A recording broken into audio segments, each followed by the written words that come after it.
بسم اللہ الرحمن الرحیم۔ تمام دیکھنے اور سننے والوں کو السلام علیکم ورحمۃ اللہ وبرکاتہ۔ آج آپ کی ملاقات ان بچوں سے کروائیں گے جو جامعہ مسجد رحمانیہ میں زیر تعلیم ہیں۔ یقیناً ان بچوں کو دیکھ کر اور سن کر آپ کو خوشی محسوس ہوگی اور آپ کے دل سے یقیناً ان بچوں کے لیے دعا نکلے گی کہ اللہ وحدہ لا شریک ان کے علم و عمل میں برکتیں عطا فرمائے۔ یہ بچے آپ سب کے سامنے حاضر ہیں، آپ ان کی گفتگو سنیں گے اور ان کو دیکھیں گے۔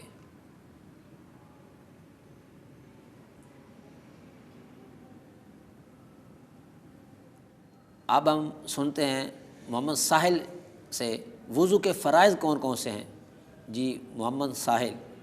پہلا ہے چہرے کو دھونا، دونوں بازوؤں کو کونیوں سمیت دھونا، سر کے چوتھائی حصے کا مسح کرنا، دونوں پاؤں کو ٹخنوں سمیت دھونا۔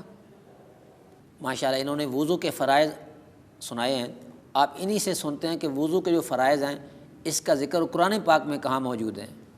پارہ نمبر 6 سورۃ مائدہ آیت نمبر 6 میں اللہ تعالیٰ کا ارشاد ہے، یا ایھا الذین آمنوا اذا قمتم الی الصلاۃ فاغسلوا وجوہکم وایدیکم الی المرافق وامسحوا برؤوسکم وارجلکم الی الکعبین۔